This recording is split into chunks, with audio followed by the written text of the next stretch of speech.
was a dark and stormy night, nor'easter rolling in. It's a long 12 hours, the power's out again. I pray for inner strength and that we don't lose no lives. Just another day in the first responders' eyes. Half a cup of coffee's gone, the first run comes in. A car slid off the road, there's a family trapped within. My heart beats like a hammer, I can barely catch my breath. I'm thinking the worst and hoping for the best. Yeah, we ain't superheroes, we're just ordinary people trying to make it. Hey, welcome to the award-winning 99% Radio Network. Mad Radio. Radio Network. Woo, don't even know where I am. Oh, cut. Let's start over. Start over. Welcome, Sam. You know, it's great to be back here. We took a little hiatus last week. We had a little issue, but everything's worked out great. We have an amazing show for you planned today. So Sam, lead us right in and tell us what we got going. Yeah, well, you know, it's been a rough bunch of months, weeks, days, especially here in Texas. We had Trooper Chad Walker, DPS Trooper Chad Walker's funeral last week. We've got a Trooper Tovar. Our dogs are barking.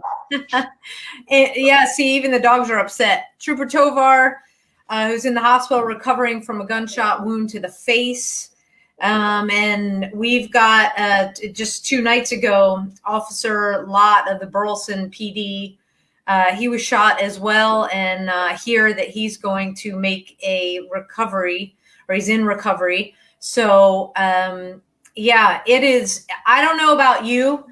Between that, we're up to 44 suicides.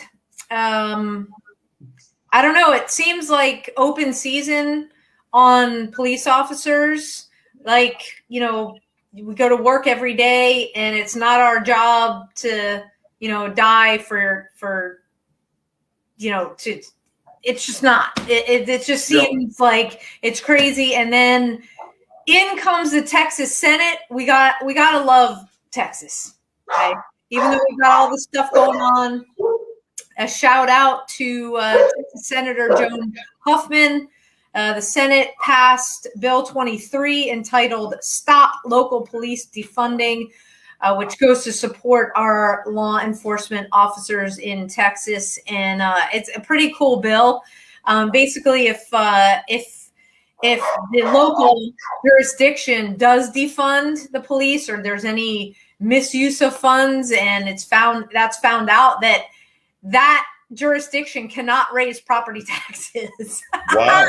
So I mean, they really tie it to something serious. And you know, if you're wondering, you know, John and I have matching hats, except mine is red and John's blue. Mine's blue. A big shout out to the Peace Officers Angels Foundation and the Texas Rangers for having a first responder night at a Globe Life Field. This past Saturday, you and me and my mom, Tara, we got to go out there and enjoy the evening. That's all I'm going to say, because supporting Major League Baseball this is where it stops and it ends. So that's it. No, along with that, baseball. That night, with First Responder Appreciation Night, they also had the Blue Line Ball that night, which Alan West and Commissioner Keichler and a host of other dignitaries were at. So it was a really good law enforcement support night all around throughout Texas. A lot of people came out to the ballpark. A lot of people went out to the Blue Line Ball and just showed our support for our law. And a lot of money was raised. A Yes. lot of money was Yep. raised. Yep. And we want to give a shout out to all our 911 dispatchers out there. It is National Public Safety Telecommunicators Week. Whew, that's a big word. Woo. But you know what? They got a big job. They got a big job. They deserve a big word. Absolutely. A big job, a thankless job. We've spoken about the stress before with Crystal on another show. People don't realize exactly the way that they are just affected by what they do. They are first responders. They're the ones that pick up the phone when They're we the need first help. responders. And so they not having closure on a lot of the calls is what makes it difficult for them. But I want to talk about what we got going on tonight, because we have an amazing people, and you'll see the two people coming on. They don't let our first responders slip through the cracks. Okay. Always there when first responders need us. And so let me I'm going to switch this up here. There we go. Hey, so Ron and Marilyn adopted Molly. Hey, Molly. Hey, Molly, say hi. As a rescue in 2010, and she was left out in 18-degree weather to die with her mom. But God had bigger plans for her, and she became a certified therapy dog in 2011. Therapy dog Molly and Chaplain Ron have been serving our law enforcement community since 2012. She's been over 5,000 visits. Awesome, Molly, bringing joy, laughter, and comfort to everyone she meets. She has responded to officer down calls, crisis events, and other traumatic-related calls, especially when children are involved. She's a proud member of the American Kennel Club. And Molly and Ron are partnered with the Texas and the National Fallen Officer Foundation, which provide comfort and support to those who protect and serve us on a daily basis. Chaplain Ron and Molly, welcome. It is good to be here. I am so glad that I can talk now. Yesterday I had a tooth pulled, and so it's so good to be able to talk. And you and I, we have a former reference here. One of my best friends is Officer Ernie Stevens with Crisis Cops, and you guys had him on just a little bit ago. Ernie and I usually have dinner once a month together, so it's good to know that I'm in good company there. You are in an excellent company, Ernie. Just like you, absolutely shining light on, I mean, what is an unfortunate side of law enforcement that we seem to be dealing with. I don't know if it's just like the press highlighting it more, or there always seems to be a silver lining in the end, because I really believe that despite the number of officer-related violence that we've had, the number of officers shot and killed, that it is bringing more awareness to the actual danger of the job and awareness to foundations and what you do. And I want to jump right in, if you can, Chaplain Ron, and just how did you decide that going into the chaplaincy that's where you needed to be? Well, it's an interesting story because, I'm retired military. My wife is retired also. We moved 6 months ago from Nashville, Tennessee to San Antonio, Texas, where I was honored to be their chaplain for 7 years in Nashville.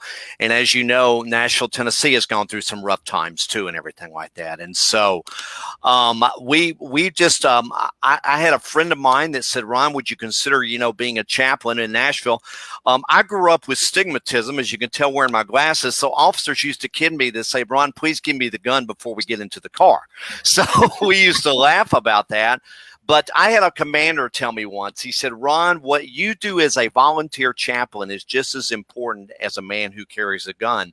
And I know both of you being retired law enforcement, you understand the importance of chaplaincy and how important they are to come into that situation there to where officers sometimes don't want to deal with, but the chaplain can deal with it and everything, like officer down calls, death-related calls, where you have to go to a house and tell somebody their spouse is not coming home and different things like that. Chaplains fulfill that role. So I started doing that in Nashville. It took me about 3 to 3.5 years to break through the blue wall.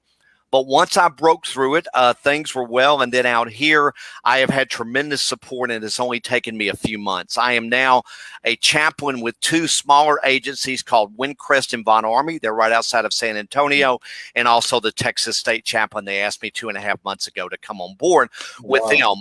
The founder of that is is basically Sergeant Trey Penny, and he's out of Dallas, Texas. You may know who he is. Yep. And Rob Kyler and I are very good friends too. And so that's how I got started, and it's just something that I have a passion to do, and I do it 24/7. It's awesome. We can hear the passion in your voice. Ron, when we talk about healing our heroes, and you do an amazing job, because you do the job that it's so hard for other law enforcement officers to take on. Yeah, right. But it is. I would be remiss to not ask this. When you talk about making notifications to officers and seeing all that trauma, are you taking care of yourself, Ron? Yes, I am. And that's where my relationship with God comes in, and my wife too. And I take care of myself. Being with smaller agencies, sometimes I don't get called out as much. And so what I've tried to do is I form a philosophy to take care of our officers during the good times. My wife and I have made over 400 goodie bags that we give to the officers. And we have a magazine or coloring books to teach kids how to call 911, Frisbees, how to call 911, the thin blue line flags we give out. So I try to take care of the officers in the good times so that when the bad times come, I can properly respond to it. Wow. Very nice. So that's how I really take care of things. Today, I just got back a couple of hours ago. Officers will come down the road. They got to see the sign on my car and say, hey, chap, how you doing? And sometimes it really helps. I got to share this interesting story. Your audience will love this. I was traveling through Temple to get up to Mahia for the funeral, and I was going too fast, and all of a sudden, the DPS trooper got behind me and pulled me over, and I pulled right over, and he saw my sign, and he said, Chaplain, first off, I'm not giving you a ticket, so don't worry about that. But he said, you were going too fast. And we talked for 30 minutes, and he told me about his life and what he was doing. And it was just, he said, this is the most pleasant call I've done in about a year. And so we had a good time. It's so nice to hear. And I'm sure there are so many officers out there that would love to open up. And you know what? For an officer to be able to open up on a car stop and be able to make that conversation, to make that connection. I bet the rest of his day was blessed. And, Oh, it was. And he said to me, he said that he's real close to his chaplain. And he said he makes a practice not to give God a ticket. So, so we have a good time. And probably you as a retired New York PD police officer probably have given more warnings than you've given tickets. So, just told people to slow down, and different things like that. And so, it was great. We had just a wonderful time. I made it on to Mahia. Yep, we lost your audio. We lost your audio. Lost your audio.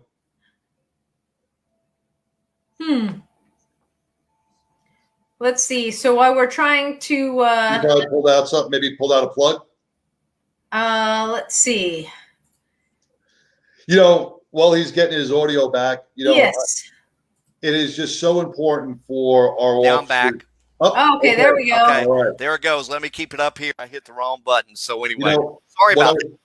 What I was saying is, it's so, when we lost the audio, it was so important for our officers and our first responders to have a chaplain that they know and love and that they can feel confident with to go to, because when we talk about peer support, when we talk about, just that bonding aspect of feeling comfortable enough to share, everybody feels comfortable with a man of God. Sure.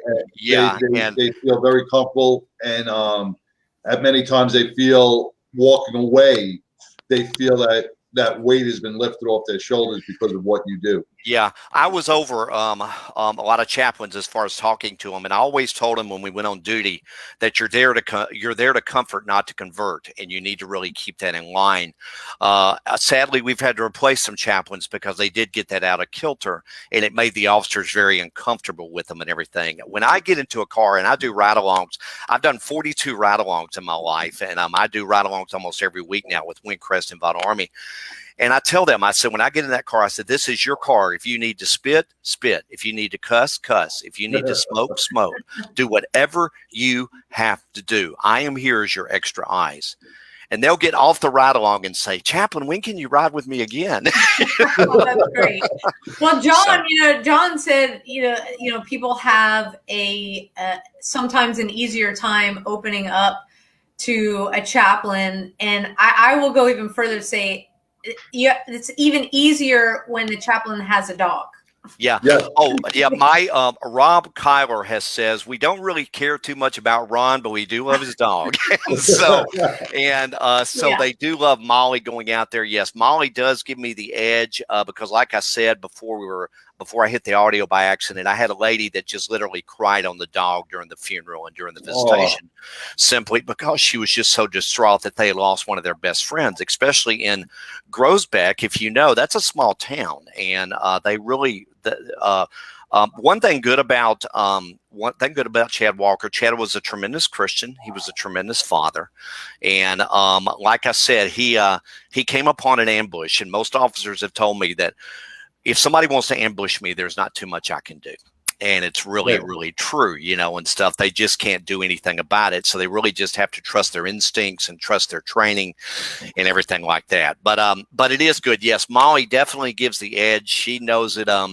Every time people see her, she'll kind of lean toward and everything. She's real good with children. If she sees a child in trauma, Molly will come up to the child and start licking the child on the hand to try to bring it out of trauma and everything. I gotta bring Tara in here real quick because we rescue. Ron, we rescue. We have 5 dogs, and I have to show Molly to my wife. Oh, that's your wife. Okay, good. I almost called her your wife. I'm glad I didn't. Hey, how you doing? Ron. Molly's a rescue as well. Oh my gosh, she's beautiful, and I wanted you to see her because. Hi, baby. Hey, I say hi, Molly. Say how you doing. Say how you doing. She's looking at me like, I'm gonna nip at you. I don't know. When people, Molly has been on. This is about her 52nd interview that she's done, and I have to. When people get to her now, she goes, "Talk to my agent." There you go. Well, we're a rescue family as well. In fact, there she is, Molly. Look, there's a buddy. There's your buddy. Molly's I can't put mine on my lap. My guy is on the ground. Oh man, that is so cute. Oh man, I mean, dogs are. The Veterinarian Association says that when a dog or cat licks you, a happy chemical actually goes through your body. So it's kind of interesting thing. We have a golden retriever. Yeah, does not stop licking and drives Maddie crazy. Yeah, that's right. Well, we've got a new dog that we're training called Maddie. She's our future therapy dog hero, and she is 1 year old. But if I brought her in here, she would just pee all over the place. Maddie, we are teaching Maddie, and Molly likes Maddie to a certain extent. But if Maddie gets too close, Molly puts her in her place. Oh, okay, all right. You said an interesting thing about the licking. I have the opportunity. So I have a therapy dog as well who happens to be a rescue. His name is Frodo. He's sitting right next to me. Oh no, Frodo. Yeah, Frodo. And yes, they said your name. He's looking at me. Do you want to say hi? He's like, no, I want to lay down. And so we had the opportunity. I'm on the board of Frontline Crisis Response Solutions, and we were called in for a crisis debrief and brought Frodo with me. And good. Same thing. So he's trained to sense that stress. He would go over. He has free reign, walking all over the room. He would lean into other people, and other people he's like, okay, you're good. He would go to somebody else, and he would start licking people's hands. Well, one thing I wanted to mention with that is, we've the Bryan crisis where they had the mass shooter that killed several, or actually killed one and injured several. Bryan police have got a hold of me and says they may want me to come down to visit the workplace where it happened, and then visit the officers, because the officers have been emotionally impacted because of that and everything like that. And so not only do the officers and officer-involved shootings, but when they have to go to a mass shooting, as you know, as a retired police officer, those are some of your worst nightmares. They really are. They're some of your worst nightmares. I go to a large church here in San Antonio called Cornerstone, and I talked to a Texas Ranger who's over security there, and he said that his biggest fear is a mass shooting. He said, I would be able to get to the guy in about 15 seconds, but he would probably still be able to kill about 5 or 6 people. So I tell you what, it's tough. Yeah, the fact that we have to almost think about this on a daily basis, because it just, it doesn't seem to stop. And then we had the school shooting last week as well, where we did. That officer's going to be okay. And it also watching the community and everybody come out to support the officer, because we know that if it had happened somewhere else, it probably would have been spun completely different. But, this officer stopped the gunman, who happened to be a student, from killing lots of people. Who knows how many people? Well, I love what Chris Conniff said, who's the founder of Officer Down Memorial Page. He said, when an officer goes down in the line of duty, it's not just an agency that grieves, it's a whole nation. And he's really right about that. I'm real close to a guy named Steven who does their research and stuff. He's out of New York too. And, he tells me, right, he said, our worst fears are mass shootings and everything. I go to bed at night just kind of looking at my phone, wondering, is it going to ring at 2 or 3 in the morning? I don't dwell on it, but I'm like, that's a reality, It's a scary reality. Yeah, it's a scary reality, because when it rings at 2 to 3, it's not good news. So you bring up such a great point about a nation that's grieving when an officer gets killed in the line of duty.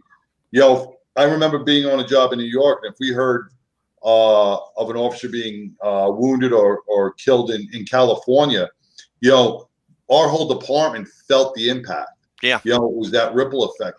And that affects each and every officer out there, knowing that one of their brothers in blue was killed. We deal with this every single day, and it's a stress that is sometimes overlooked, because we're making it a norm. We're almost making this a norm to shoot and attack our officers. Yeah. And we can't become callous to this. No.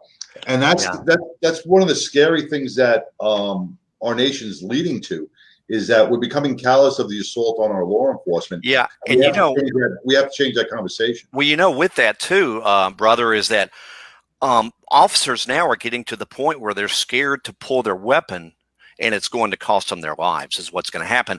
As you know, in Texas, we're dealing with a crazy border issue down there, and stuff like that. And the law enforcement and first responders are the ones that are going to pay the price for this thing, and stuff like that, because people are going to come across, they got nothing to lose. The officers got everything to lose. And, they're going to be afraid to pull their weapon. Now, I know the mistake that happened with the one up in Minnesota again, and that was a tragic mistake, and I'm so sorry. And yes, she's going to face consequences for that. But 99.9%, that doesn't happen. That just doesn't happen with police officers, Well, let me ask something, Ron. And I don't divulge any names or states or anything. I won't. But you get to talk to a lot of different officers. Yeah. Right? Do you see that this is one of their major concerns? Oh yeah. I mean, is there a common denominator amongst the 900,000 law enforcement officers in? I patrol. Molly and I spend about 3 to 4 hours a day just patrolling San Antonio, Windcrest, that area, just to get to know it. And I've got signs on my car that say I'm a Windcrest police chaplain and a law enforcement and a fallen officer, Texas law fallen officer. We just go out there sometime, and I get to talk to a lot of these officers. I won't say any names, but just talk to a lot of these officers, and they'll tell me my biggest fear is at a traffic stop and a domestic abuse. And he said, I'm so afraid to pull my weapon, because I don't know. I don't want to kill nobody, but at the same time, I want to go home to my family too. So that's been the thing. I have officers in my area that if I drove by somebody that knows me, if I drive by them and they see me, they'll go like this, which means we're okay, or they'll do this, which means I need to pull over till they get back home, there. So, so I've got a good relationship with those kind of people, but that's their biggest fear. And it's going to cost them some of their lives. It really is, Well, I think there's also, and I'm just going to call it out what it is. This is our media. And the agenda to, first of all, to dehumanize police officers, like police officers are some sort of robots. They're some sort of not human. They're not moms. They're not dads. They're not sons or daughters or, and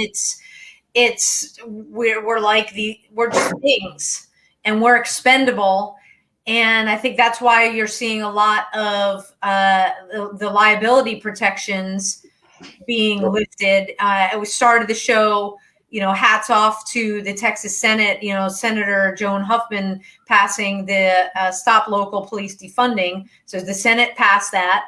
So, I mean, I think Texas, certain jurisdictions in Texas, and now thanks to the Senate, it's like, hey, jurisdictions, you can either get with the program and support our law enforcement officers. You can have one of the reasons we moved from Nashville to Texas, and Tennessee's a great state, got a great governor and everything, and I love him.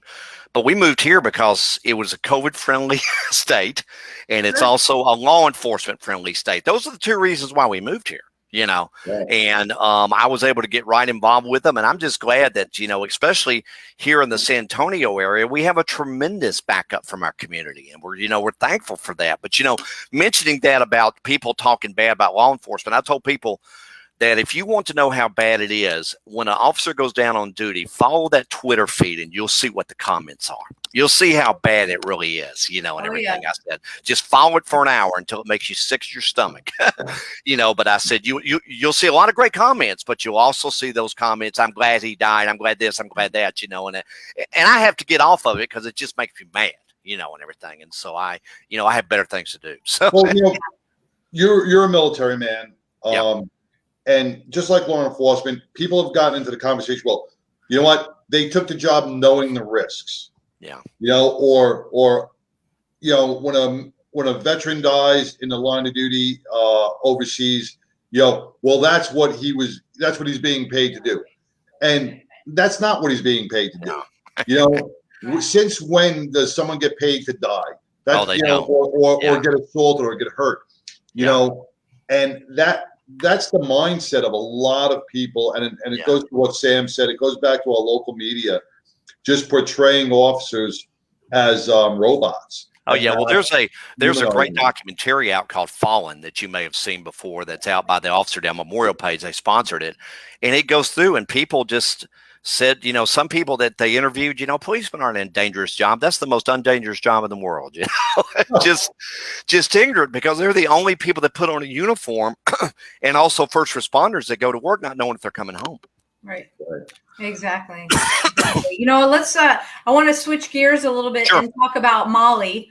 Yeah. So Molly was adopted as well. You rescued her. Rescued her. Was she a puppy when you? She was a puppy. We had just had to put our Gabby down with kidney failure. She was 12 years old, and just it was probably because we fed her too bad. But she died of kidney failure. So we got Molly about a week later, and a lady introduced us to it, and Molly jumped into my wife's lap and started licking on her, and that was the end of it. We adopted her and brought her home, and we trained her for, like I said, about 1.5 years to 2 years before she became a therapy dog. So, yeah, it is. It's very in-depth, intense training. Been there, and what have you seen personally, like the biggest impact when you have Molly? You're bringing her into, is it a crisis debrief or just into a station to say hello? Yeah. I mean, dogs in general, if you're a dog person, it is. I've got to share. There's one story I got to share with you. About 5.5 years ago, 6 years ago, when Molly started visiting with me, the Nashville Police Department, we took her to a roll call, and the sergeant got up and just kept going on and on and on. And finally, Molly, in the middle of nowhere, went, "Ow!" And all of a sudden, the officers laughed and said, "Sergeant, that means for you to shut up and sit down." That's great. So, they've never forgotten that. I get emails today from the officer says, "Where's Molly? We need her again to make us laugh." So, but the debrief, Molly has gone in. We in Nashville, I've been to 4 officer involved funerals. We had the Waffle House shooting that Molly was involved in. We had the school shooting up in Paducah, Kentucky, where Molly went and helped the students, and we also had an officer that was killed by a lady that was on PCP and everything and killed him. And I ended up taking Molly there every week for 6 months just to help them to be able to kind of calm down, because as you know, the media goes to different stories. That's the nature of the beast, and stuff they go. And what we ended up doing too is Molly and I would end up buying, I would buy lunch once a month for the officers too, for 6 months to a year, to realize they are not forgotten. And so that's exactly what we did. So Molly is real good, and the whole room changes when she goes in. Absolutely changes. They love her. And when I was up, this is the first one we've done in Texas, was up in Mahia, and they just loved her. I mean, everybody stopped to pet Molly. I tried to leave, and they wouldn't let me leave. They had, no, you can't leave now, and everything. And so they were good. We stopped by the Groesbeck Police Department, because that's where Chad Walker worked before he became a DPS agent, a DPS trooper. And they were so glad there. They said, "This makes us feel so good." And a girl just had tears trickling down her face, because they all knew Chad. So, it was good.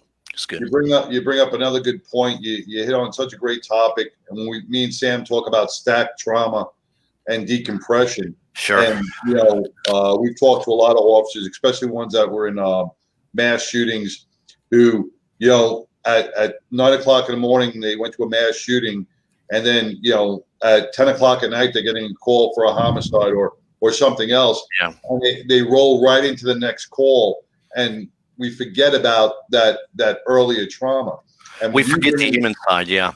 You bring in Molly for those 6 months, that had to have a positive impact, because it was something that they never forgot. Yeah. Someone didn't forget about them. Well, I know that you guys are, not real far from Dallas, and you remember in 2016 so well the Dallas ambush and everything. Yep. And Sergeant Penny told me they're still not getting over that now. They're still having real trouble with that. I mean, in Nashville, they had the bombing there just over New Year's, or Christmas Day bombing. Right. And we have officers that are still going through counseling there that still see the flashes and everything. So yeah. It leaves a lasting imprint, and everybody's different. I mean, yeah. You can have officers that go through an entire career, and their file cabinet has enough space, if you will, for everything, and then you don't hear about that officer until they retire, and some benign incident at the grocery store causes a lifetime of traumas to come flooding out. Well, there's I mean it, and I think that a lot of we hear a lot of programs for service dogs for veterans. Sure. We don't have, in my opinion, we Sure. don't have enough programs providing service dogs to officers. Now, obviously, while they're on the job, but I mean after their career, because there's a dear friend of mine out of the Tennessee area called Tamara. She has written a book called Through My Eyes, and it is a tremendous book. She was a crime scene investigator for 20-something years, and she saw everything. And she said, "Ron, if it wasn't for my faith in God, I don't think I would ever be able to make it, and everything like that." And she has a tremendous book out now that's called Through My Eyes, and she goes through what she saw and everything. And so it's it's just unbelievable. You guys are human like everybody else. You got families that you go home to. You got kids that you raise. You got kids that love you, and stuff like that. And when a mother or dad don't come home, they're never going to see them again. Yeah. And to me, that gets to me, because these officers are human, and I have vicariously tried to become one of them. Even though I won't ever be an officer, I can get as close as I can as a chaplain and try to live their life too with them. What are they going through?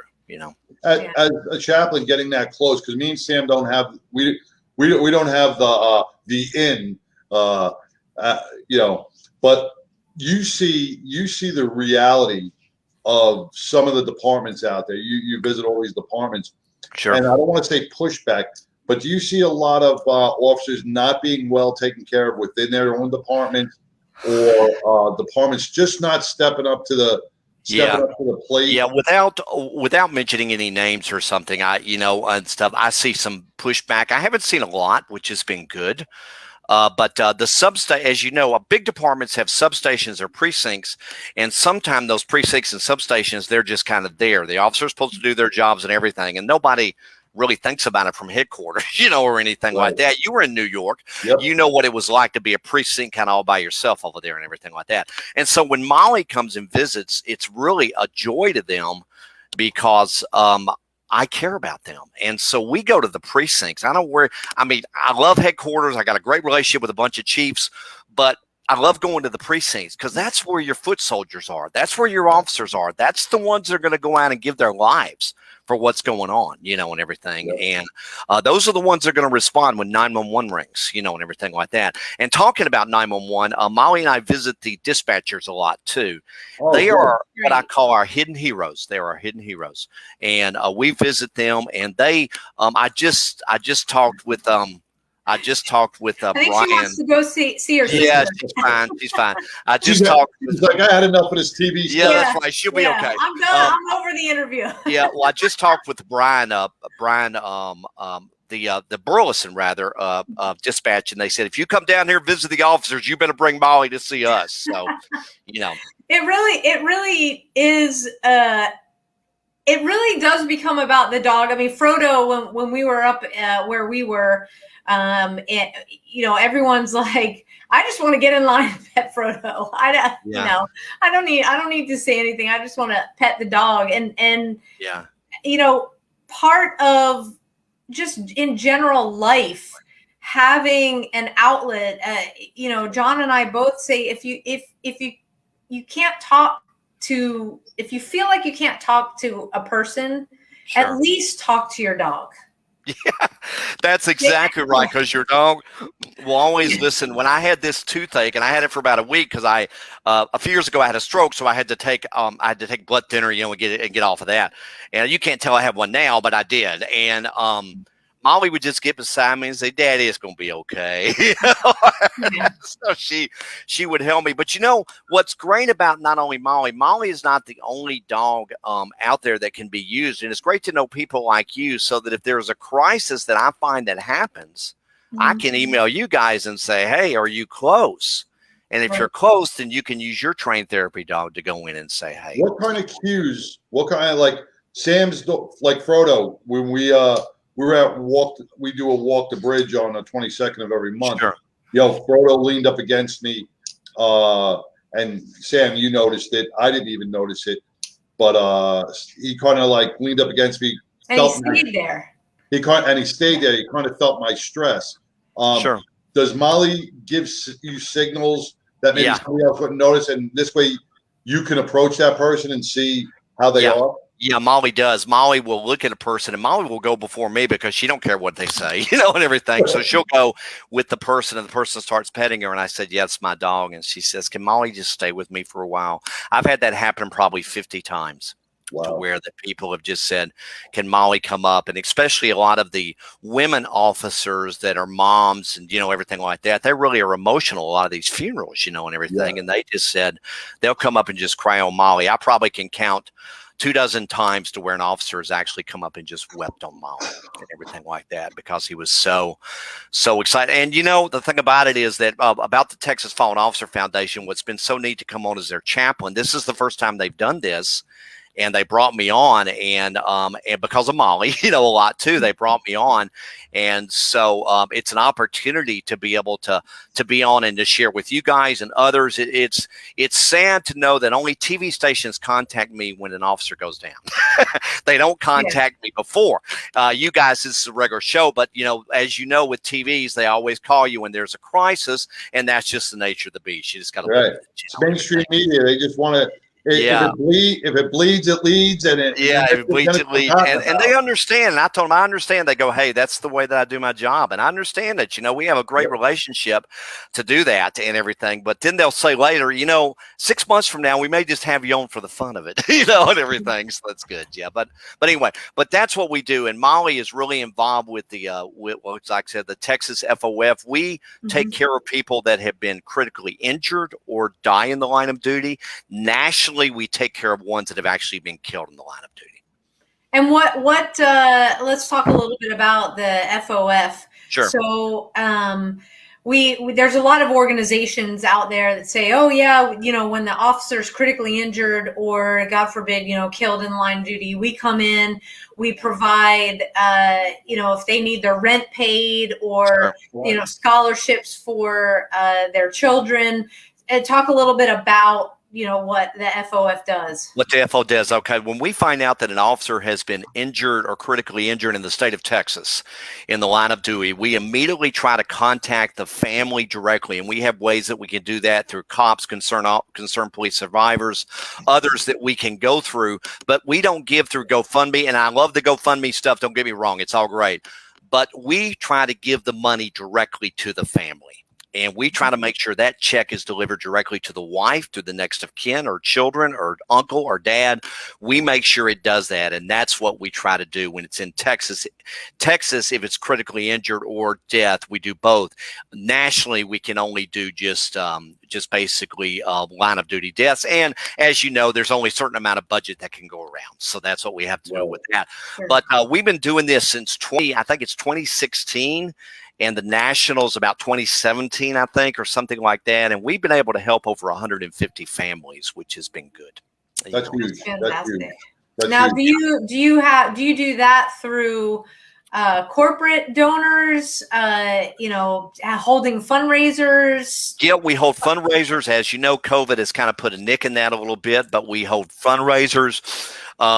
We do a night to remember, which is a fundraiser that we do. I think they've done it in the Dallas and San Antonio area. I was at one of the night to remembers. It was I'm going to be at the next one. With Trey Penny. Trey Penny, he's actually told me on the next one, I want Molly up here. You just bring her with you, so I'm going to be there. I just talked to Trey. That's when they bring the widows of the fallen officers. Yeah, I just talked to Trey. Beautiful night. Yeah, beautiful. And so we try to do that, but we also have the direct officer initiative, which means a person can go when an officer goes down in the line of duty and directly give to us for that officer, and it goes directly to the officer. So we have that direct initiative on there. And so we're trying to do a lot of things. As you know, when you met Trey, Sergeant Trey, he's a visionary. He wants this thing to grow. He works with that, and he also works with the Dallas Fallen Officer Foundation and everything. So Penny, and plus he's a full-time police officer and everything too. There's another lady named Carrie that's out of Tyler. She is the finance lady, and she does a lot, and I work closely with her. She is the Tyler community specialist officer for them and everything like that. So these folks have full-time jobs, and they're so glad I don't, because they now can tap me for a lot of stuff because I don't work. And Penny just found that out the other day. He said, "You actually don't have a job?" He said, "No." He says, "Now you do." Well, you do. You actually have a very important job. Yeah. And we have seen and experienced firsthand that it's people like us that have the foundations that are out there every day talking to people, making a difference, and sometimes we forget about ourselves. Yeah. And we have to remember that we're one big family. Well, we are. Everybody's on the same team at the end of the day, and we need to understand that whether it's a sheriff, whether it's a Texas Ranger, whether it's a DPS agent, or whether it's a regular police officer, we're all on the same team, because these guys are out there doing the same job with the same training, making the same traffic stops and the same domestic abuse and mental cases. Yeah. Yeah.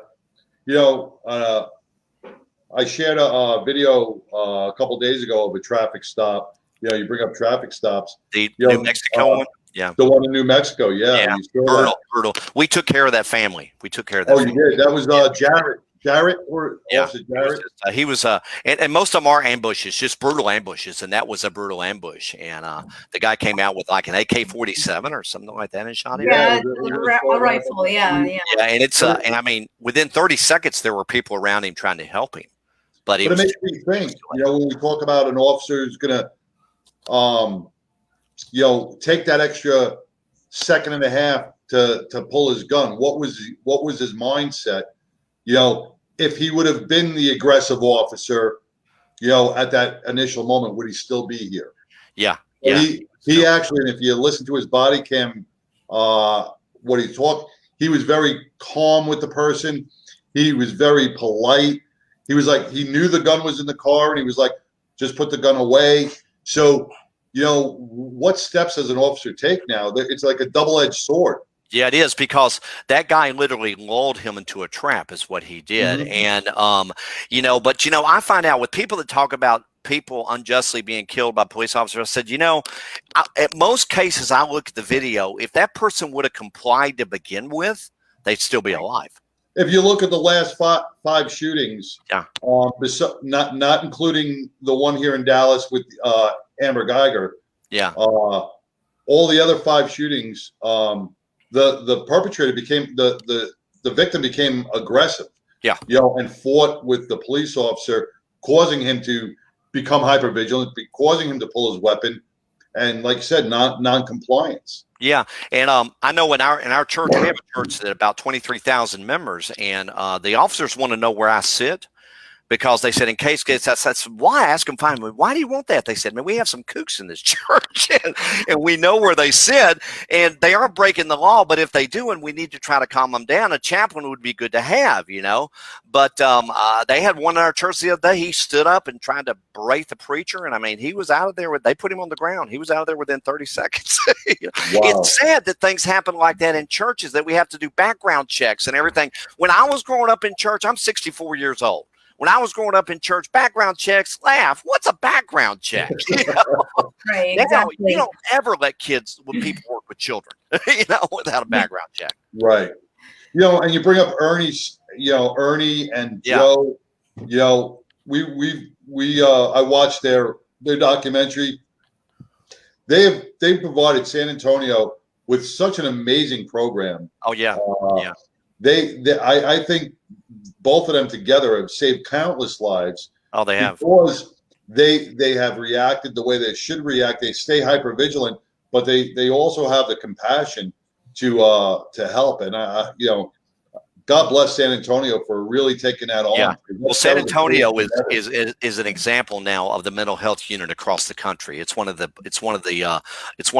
things that people look at now in San Antonio. And and I thank the chief mechanist for pushing that program through, and just different ones. Another officer, Douglas Green, is a great community officer that really makes sure the community is in touch always with the police officers here. So it's good. It's good.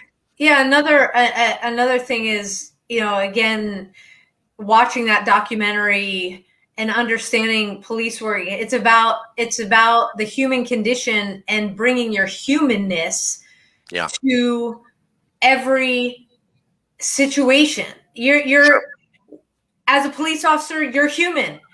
The person that you're called to assist or to inquire about or to arrest, they're human. Yeah. And your job, you do an important bridging to it's not police officer victim, police officer assailant, police officer whatever you want to call it. It's human to human. Yeah. And bad things happen.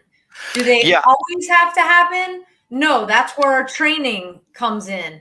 And I think I have watched a number of police chaplains over the years, and what you all have the ability to do is it's almost like walking into a room that's got this electromagnetic kind of shock thing going around. People are either, in shock, they're really ticked off. Anger is usually part of, the biggest emotion. You do have sadness, you have confusion. In comes the chaplain with the crisis debrief team, and it is you guys just, it's like that. Yeah. And that static electricity is gone. Yeah. People just Yeah, and you know that it's interesting because most of the time when I'm called out, if I'm called out now in Texas, I have not had to be called out into a major incident yet and stuff. And I've only been here 6 months, and I'm glad. You know, I don't want those, you know, and everything. But when they do come, and I'm called out, I'm usually called out about 45 minutes to an hour later after the scene has become cold, if you know what I'm talking about. Because they say the last thing we need is to get our chaplain shot. So you know, we bring you out when everything, and then I'm there for the tragic aftermath. Is what happens. You know, and stuff, because the officer's cooled the scene, the suspect is in custody, but you know, things happen. One of the major incidents I had to be called on 3 years ago in Nashville was that our neighbor across the street was a granddad, and he snapped and he took the gun and he turned the gun on his 7-year-old child, turned the gun on his wife, turned the gun on himself.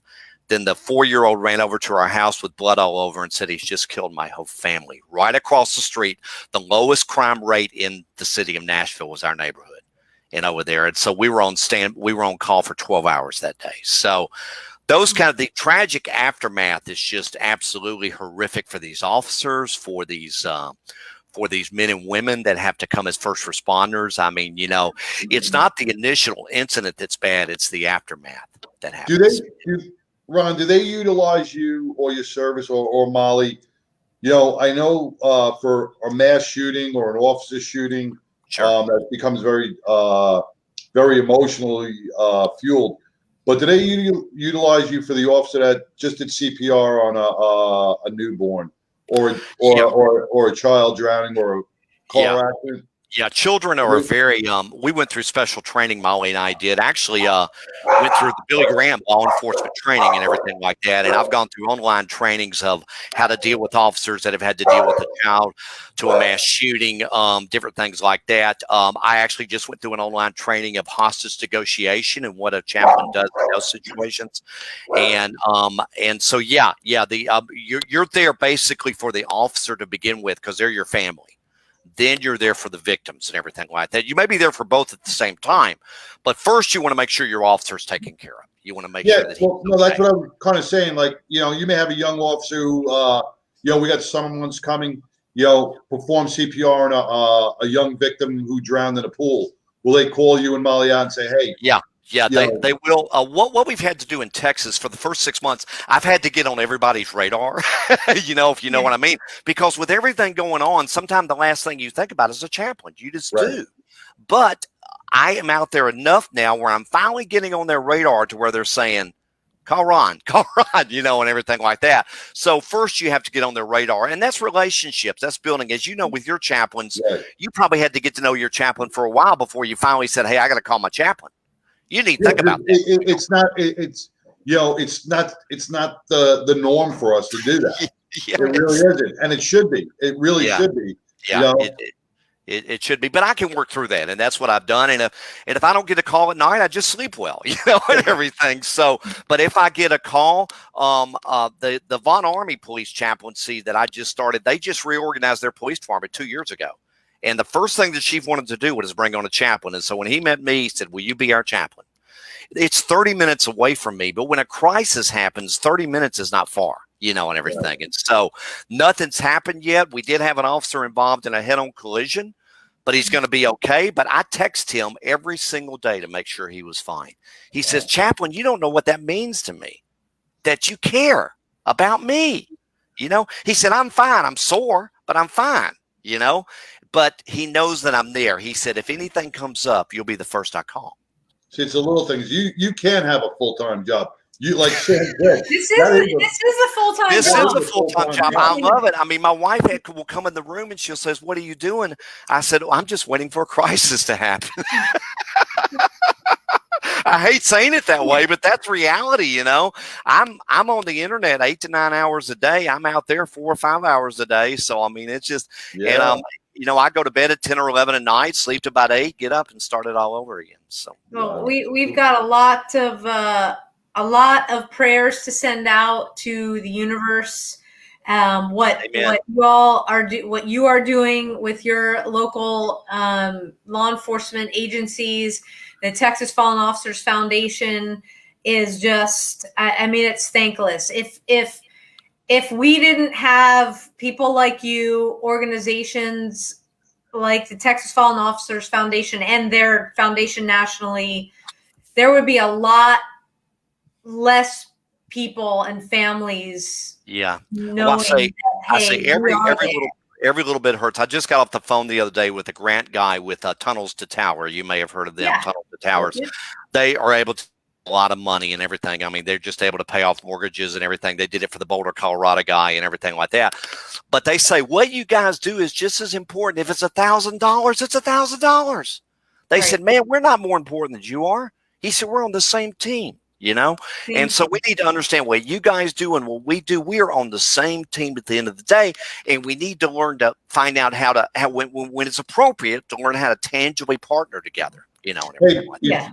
I don't mean to cut anybody off, but I see somebody that's on our comments section that I really have to give a big shout out to, who actually was essential in probably the capture of our Burleson fugitive.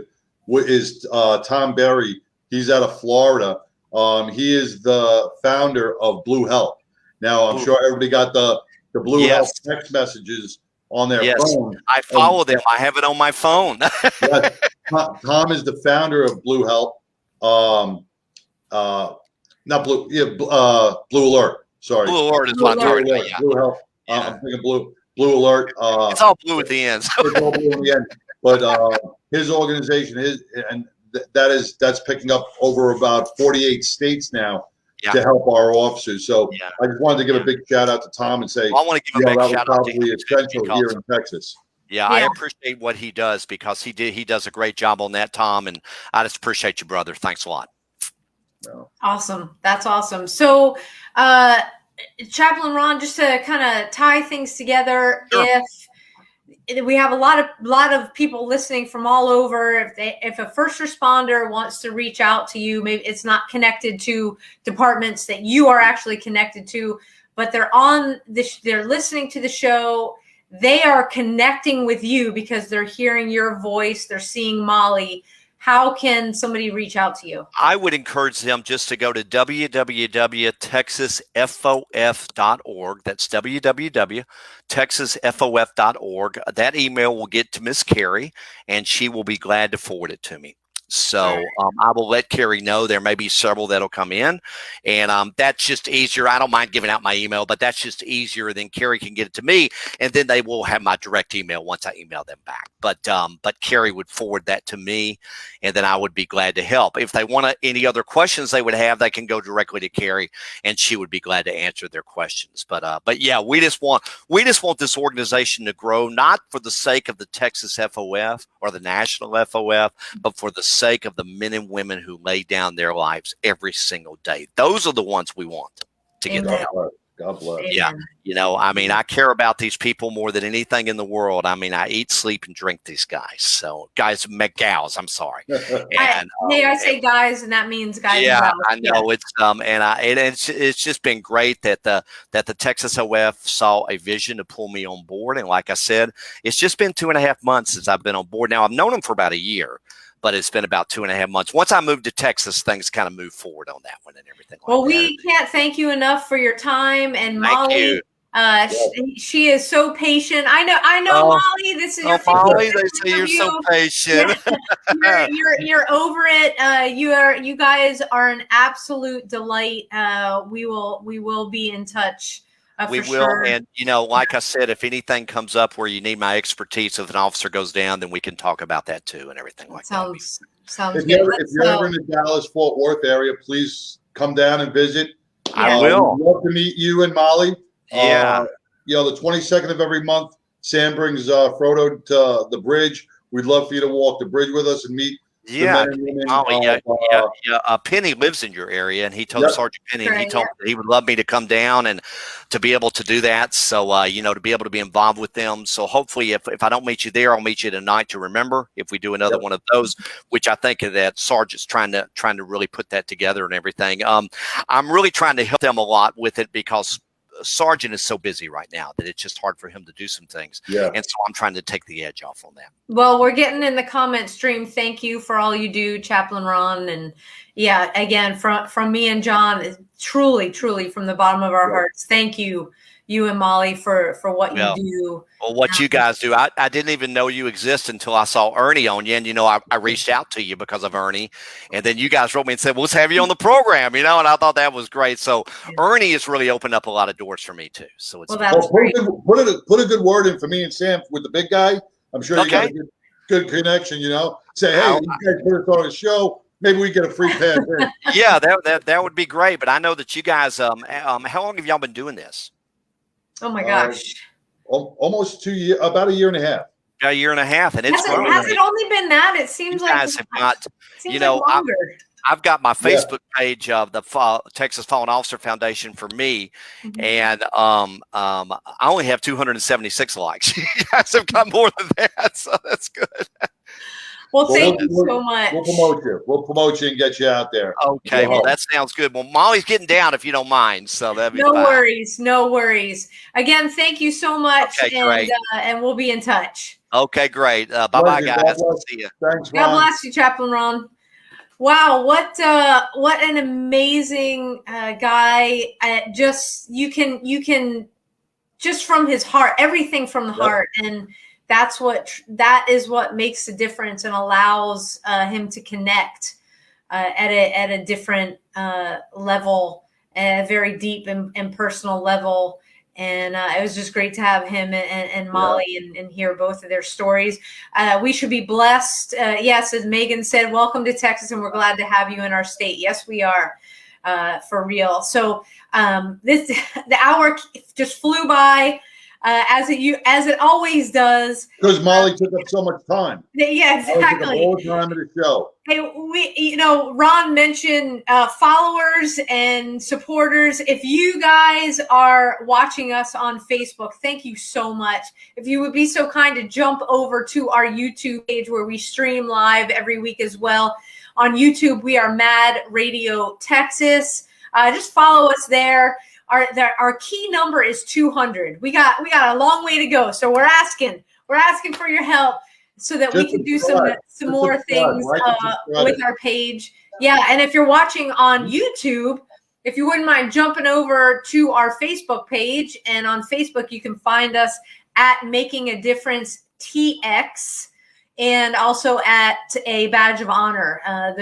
We live stream to those as well. And speaking of a Badge of Honor, let me work the screen magic here. Where is it? Here we go. Let's see if we can do this. No, you're good. Work that way. It just covers our faces, I think. So can we move it? No. No, I don't think you can move it. So there we go. We can lean out. There we go. Otherwise, yeah. So on the 23rd of this month, which is a week from Friday, a Badge of Honor is Healing Our Heroes. We continue to put on workshops for active first responders to talk about things that we just talked about with Ron, with Chaplain Ron. We talk about the trauma. The difference between our workshop and a lot of others is you're going to work at the workshop. You're going to leave the workshop with actual tried and true tactics to handle the stress when it comes up. That means right after the call. That means first thing in the morning to prep and prime yourself, because it's all about post-traumatic growth, not staying in the trauma. And so if you are watching, you know of anybody in the Texas area, police officers get 8 hours of TCOL. If you're an officer, you know what I'm talking about. So space is limited. Sign up now by going to abadgeofhonor.com. Wait, I think I have other things that I can. Ooh, look at that. I'm getting good at this button pushing. Abadgeofhonor.com. You can register for the workshop right there. John, what you got? That's it, man. I think it was a great show. I really enjoyed the conversation with Ron. I think we are starting to, we have to change the conversation nationally. Me and you have discussed this on multiple occasions.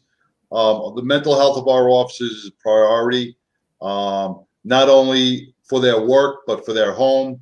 And we gotta keep sharing these shows. We gotta keep sharing the conversation. We have to humanize, and we have to get rid of the stigma. A big shout out to the Police Blues magazine for publishing our articles every month. Thank you. And we have to support our law enforcement. And today is not the day to give up. Never is. And if you can be anything in this world, just be kind. Thanks for watching, everybody. We will see you next week. And to all those law enforcement officers who have been affected very personally, those that we've lost, those that are recovering from their injuries, we are with you. We support you 100%. Remember, you are not alone. Till next week. Take care. Sam. Good night. Night.